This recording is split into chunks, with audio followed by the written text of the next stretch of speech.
Hello दोस्तों, ये आपके सामने जे एडवांस का एक अच्छा क्वेश्चन रखा हुआ है। हालांकि ये जे एडवांस का पीवाईक्यू नहीं है, लेकिन जे एडवांस टाइप का एक क्वेश्चन है। ये क्वेश्चन कॉम्प्रहेंशन से लिया हुआ है। यदि आप लोग जे एडवांस की तैयारी कर रहे हैं या फिर आप 11th में हैं और अभी आपने ये चैप्टर पढ़ा है या 12th में हैं, देने वाले हैं जे, तो आप इस क्वेश्चन को जरूर ट्राई कीजिए। ये क्वेश्चन है कि a small block of mass M is fixed at upper end of a massless vertical spring constant K. Spring constant इसका के है जो कि दे रखा है 4 mg/L एंड नेचुरल लेंथ दे रखी है इसकी 10L। लोअर एंड जो है ये जैसे डायग्राम में आपको दिखा हुआ है, ये एक स्प्रिंग है। इस स्प्रिंग में ये जो मास है ये मास m है, इस बॉडी का मास m है और इसके नीचे स्प्रिंग लटकी हुई है और स्प्रिंग की जो नेचुरल लेंथ है वो 10L दिखाई हुई है। जो आखिरी एंड है, फ्री एंड है स्प्रिंग का, वो L लेंथ ऊपर है हॉरिजॉन्टल फ्लोर से, L लेंथ ऊपर है हॉरिजॉन्टल फ्लोर से। तो यही इस क्वेश्चन में पूरा बोला हुआ है। उसकी जो भी समरी है या कॉम्प्रहेंशन में जो इंग्लिश लिखी हुई थी वो मैंने साइड में लिखी हुई है। तो अब इस क्वेश्चन को हम सॉल्व करेंगे। इसके 3 पार्ट हैं, एक एक करके हम पार्ट लेते जाएंगे। तो मैं पहला पार्ट अभी सॉल्व करूँगा। पहला पार्ट का क्वेश्चन अभी आपको दिखेगा। का इस कॉम्प्रहेंशन का पहला क्वेश्चन है, at the instant speed of block is maximum the magnitude of force exerted by spring on the block is. तो हमें जब हमारी ब्लॉक की स्पीड मैक्सिमम होगी तब हमें बताने की उस पर फोर्स कितना लग रहा होगा। तो सबसे पहले हम ये देखते हैं कि हमारा जो मेन SHM या ऑसिलेशन है इस सिस्टम का वो कब चालू हुआ है।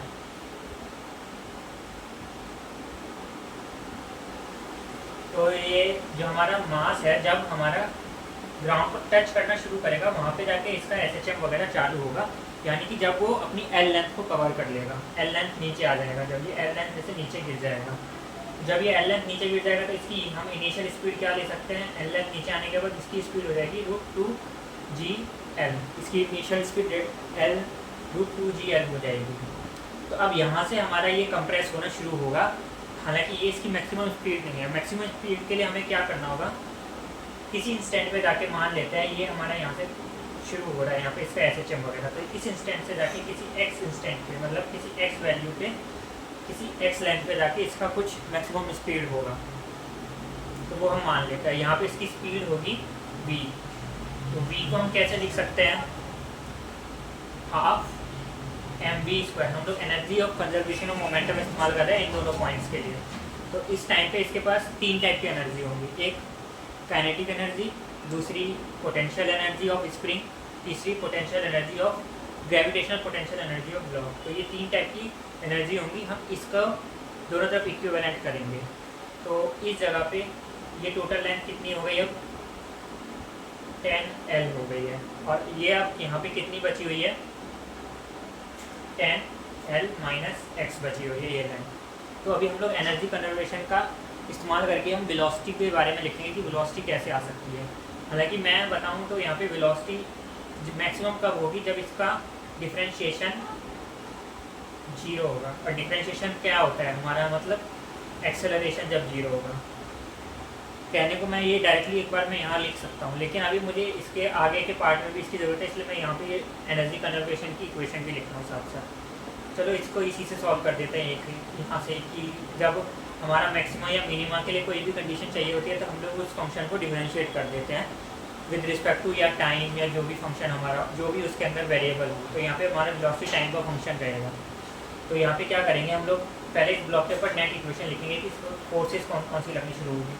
अगर ये x डिस्टेंस नीचे आके कंप्रेस हो चुका होगा, यानी कि स्प्रिंग x कंप्रेस हो चुकी है, तो इसके ऊपर फोर्सेस क्या क्या लग रही होगी, पहले mg, ऊपर की ओर kx, mg और kx। तो ये ब्लॉक अभी नीचे की ओर जा रहा है, तो यानी कि mg उसके ऊपर ज़्यादा है और kx उसके ऊपर थोड़ा कम लग रहा होगा, तो यानी कि इसका नेट एक्सेलरेशन नीचे की ओर है, mg - kx = ma। और हमारी वेलोसिटी मैक्सिमम कब होगी, जब हमारा एक्सेलरेशन 0 होगा। एक्सेलरेशन 0 हो गया, तो एक्सेलरेशन 0 होने से हमारा mg = kx आ गया। तो kx क्या है, हमारा स्प्रिंग फोर्स, तो fs लिख के हम इसे स्प्रिंग फोर्स से बता देंगे। तो fs हमारा स्प्रिंग फोर्स मैक्सिमम कब है, मतलब स्प्रिंग फोर्स क्या लग रहा है जब वेलोसिटी मैक्सिमम है, mg के बराबर। तो ये हो गया हमारे पहले पार्ट का answer.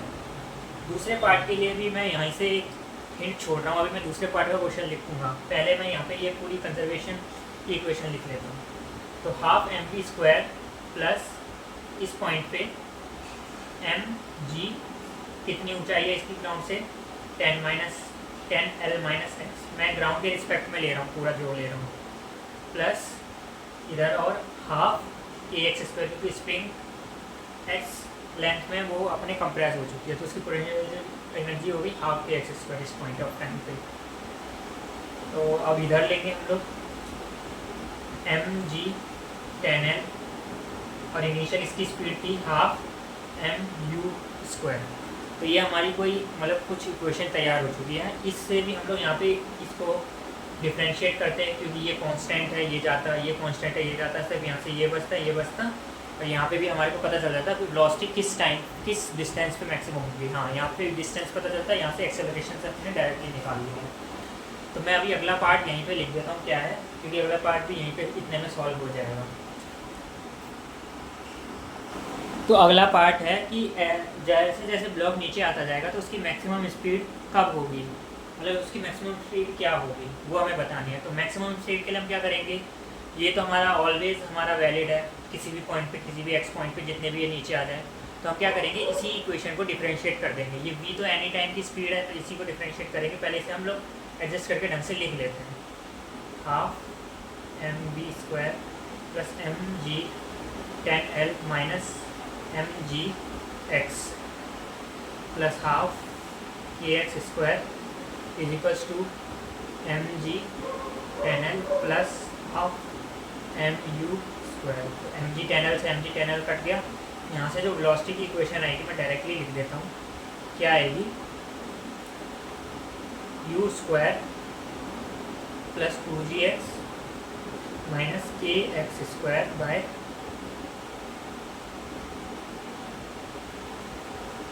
kx square by u square plus 2gx minus kx square k by m square. ये होगी पूरी की पूरी इक्वेशन। यहाँ से हम लोग इसे डिफरेंशिएट करेंगे dv बाई dx, ताकि हमें पता चल सके कि मैक्सिमम स्पीड कहाँ पे होगी। जहाँ पे ये चीज़ 0 हो जाएगी वहाँ पे ये मैक्सिमम हो जाएगी स्पीड।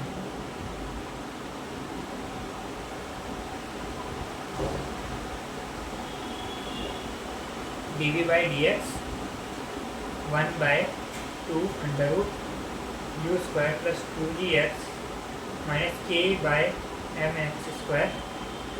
यहाँ से gx 2g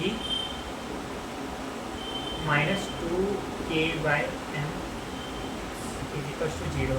तो यहाँ से हमें पता चल गया कि x की क्या वैल्यू होगी,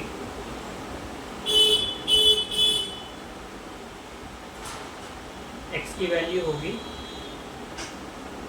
mg बाई के। mg बाई के नीचे आने पे इसकी ये मैक्सिमम स्पीड आ जाएगी। तो अगले पन्ने पे मैं लिखता हूँ। तो आगे हम देखते हैं। अब बस हमें इस x की वैल्यू को इस वेलोसिटी के इस फंक्शन में डालनी है। तो यहाँ पे डाल देंगे हम लोग u square plus 2mg square plus 2mg square by के। एक काम करते हैं, रुकिए, हमने k की वैल्यू ली थी 4mg बाई एल। तो हम पहले वो डाल लेते हैं दोनों जगह, इन दो, इसमें भी और इसमें भी। तो x की वैल्यू क्या आ जाएगी, mg upon 4mg by L. तो x की वैल्यू हो गई l/4, यानी कि वेलोसिटी कहाँ पे मैक्सिमम होगी, जहाँ पे x की वैल्यू l/4 होगी, यहाँ पे वेलोसिटी मैक्सिमम आएगी। तो यहाँ वेलोसिटी में भी डाल लेंगे डायरेक्टली हम लोग। u स्क्वायर की वैल्यू कितनी आ रही थी, u की वैल्यू आ रही थी 2gl, तो u स्क्वायर u 2gl, तो u स्क्वायर की वैल्यू होगी 2gl plus 2g into l/4 minus k की value 4mg by L, x square की value l square by 16m। m से m कटा, ये कटा। यहाँ से हम फिर अगली लाइन आगे सॉल्व करेंगे। तो 2gl प्लस 2g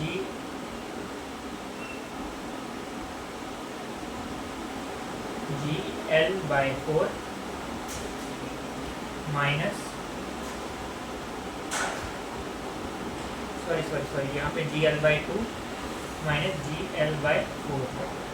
आगे हम सॉल्व करेंगे। तो यहाँ से हमारा सॉल्व हो क्या आ जाएगा 9/4 gl, और फिर आगे सॉल्व हो जाएगा 3/2 2gl।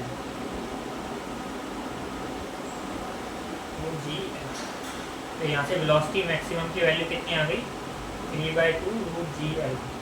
हो सकता है इसके करने के और भी तरीके हों, लेकिन मेरे लिए तो अभी यही सबसे अच्छा तरीका है कि डिफरेंशिएशन करके यहाँ से एक्स की वैल्यू निकाल लीजिए। यहाँ से हमारे को इसकी मैक्सिमम वैल्यू मिल गई। इसका तीसरा पार्ट है जो कि सबसे इम्पोर्टेंट पार्ट है और सबसे अच्छा पार्ट है।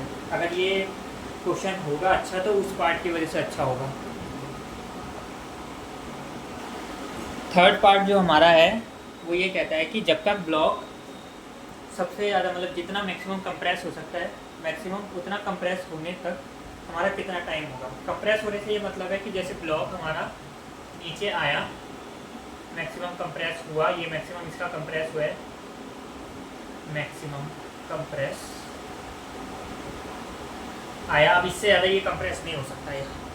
तो यहाँ तक आने में तो जितना टाइम लगा हमारी जहाँ पे मेन पोजीशन थी वहाँ से यहाँ तक आने में टाइम लगा तो लगा, वो तो हम लोग वैसे टाइम पीरियड से भी निकाल देंगे। लेकिन यहाँ पे जो हमारा मेन जो है वो ये है कि हमें ये भी बताना है कि कितनी देर तक कंप्रेस रहेगा, यानी कंप्रेस रहने के बाद इसको अपनी डायरेक्शन बदलने में कितना टाइम लगेगा। जब ये ऐसे इसकी डायरेक्शन नीचे की बजाय ऊपर हो जाएगी, उस डायरेक्शन बदलने में कितना टाइम लगेगा। अब कई लोग इसके अलग अलग शॉर्टकट तरीके वगैरह बताएंगे, जो तरीके तो मुझे कुछ समझ नहीं आते। जो तरीका सीधा है और जो मुझे समझ आता है वो है कि हम डायरेक्टली एक्स में इसकी इक्वेशन ही निकाल लें कि एक्स में ये कितना कैसे मूवमेंट करेगा, क्या होगा, तो हम डायरेक्टली निकाल लेंगे। तो अभी मैं उसे डायरेक्टली ही करूँगा। तो ये हमारी वेलोसिटी की इक्वेशन है जो हमने पहले उससे निकाली थी, energy conservation equation, energy conservation से। तो अब यहीं इसी चीज़ का इस्तेमाल करके हम लोग आगे इस यहाँ पे ये निकालेंगे कि मैक्सिमम कितने टाइम तक कंप्रेस है। क्योंकि कई लोग सोच रहे होंगे कि हम लोग टाइम पीरियड निकाले, जिसका टाइम पीरियड कितना होगा। टाइम पीरियड इसका हो सकता है 2π√L/g करके। फिर इसको हम लोग क्योंकि ये सिर्फ कंप्रेस हुआ है तो इसका 1/4 कर देंगे। तो ऐसे करके लोग सोच रहे होंगे करने का, तो लेकिन ये उस तरीके से है नहीं। एल की जगह यहाँ मुझे 10L डालना चाहिए था, मतलब जो भी इसकी लेंथ होगी। टाइम पीरियड हालांकि ये सही नहीं है, लेकिन मैं बता रहा हूँ। कई लोग ऐसे तरीके बताएंगे, कई बुकों में इस तरीके का लिखा हुआ है, लेकिन जो मैंने खुद करा है जिस तरीके से पहली बार देखते ही, जो हर किसी आप लोगों के भी दिमाग में आता होगा पहली बार देखने में, क्वेश्चन करने में, तो वो तरीका मैं आपको बताऊँगा सीधा। अगर आपने करना है, अगर आप करना चाहते तो इस वीडियो को पॉज करके आप पहले खुद ट्राई कर सकते हैं। ये वाला पार्ट बहुत अच्छा है क्वेश्चन सॉल्व करने के लिए। कुछ नहीं करना आपको, इस इक्वेशन से आपको यहाँ से इक्वेशन बनानी है एक्स में, पूरी इक्वेशन टाइम और एक्स में, वो बन जाएगी तो आपका क्वेश्चन सॉल्व हो जाएगा। तो मैं यहीं से वो करूँगा। तो v को हम लोग लिख सकते हैं अपना क्या, dx/dt 2gl + 2gx। मैंने k की जगह उसकी वैल्यू डाल दी है -2glx²। तो आगे देखते हैं हमें यहाँ पे क्या करना है। यहाँ पे हम लोग इसे पूरा x और टाइम का फंक्शन बना के फिर हम इसे आगे का क्वेश्चन सॉल्व करेंगे। तो यहाँ पे क्या करेंगे, हम पहले dx के नीचे वो पूरा ले आएंगे 2gl + 2gx - 4g/Lx² = dt। इसे इंटीग्रेट करना है अभी 0 से लेकर t, और ये जब तक जहाँ तक कंप्रेस होगा मैक्सिमम 0, x = 0। मैंने x यहाँ से लिया है, तो यहाँ से लेके यहाँ पे जितना भी x मैक्सिमम कंप्रेस होगा मैं उसे x0 लिख रहा हूँ। तो वो होगा, अब x मैक्सिमम कहाँ पे होगा, सबसे ज़्यादा कंप्रेस कहाँ तक हो पाएगा, जहाँ पे इसकी वेलोसिटी 0 हो जाएगी। पहले वेलोसिटी बढ़ेगी बढ़ते फिर 0 हो जाएगी, तो वहाँ पे इसका x मैक्सिमम होगा। तो कैसे सॉल्व करेंगे इसे, 2gl + 2gx - 4gl/x² = 0। तो यहाँ से हम लोग जब पूरी इक्वेशन को बना लेंगे तो ये कुछ 2x² - xl - L² ऐसे बन के आ जाएगी। फिर यहाँ से हम लोग x को अपना वही श्रीधराचार्य फॉर्मूले से सॉल्व कर लेंगे, l ± √L² + 8L² 2 2 जा 4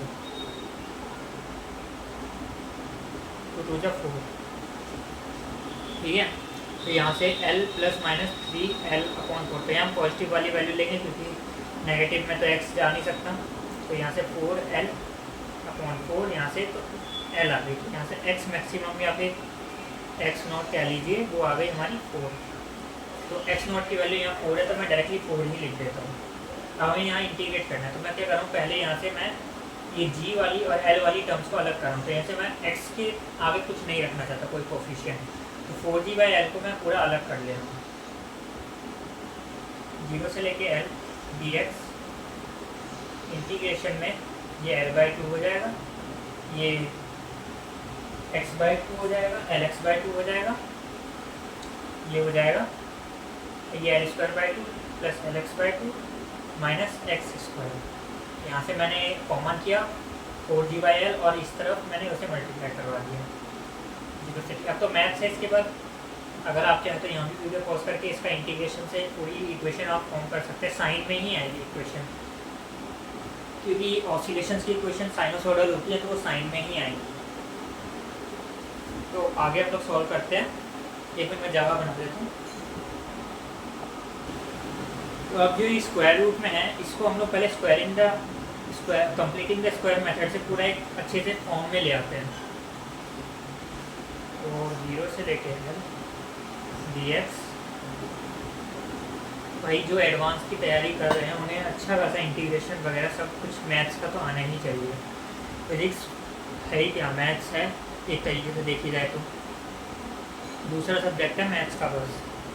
तो इस तरीके से कंप्लीटिंग द स्क्वायर मेथड से मैंने यहाँ पे ये ऐसे पूरा का रूप बना लिया है। हालांकि ये 2-3 स्टेप में होगा, लेकिन मैं ये 2-3 स्टेप नहीं दिखा रहा हूँ क्योंकि इतना तो सभी बना लेते हैं। इसके बाद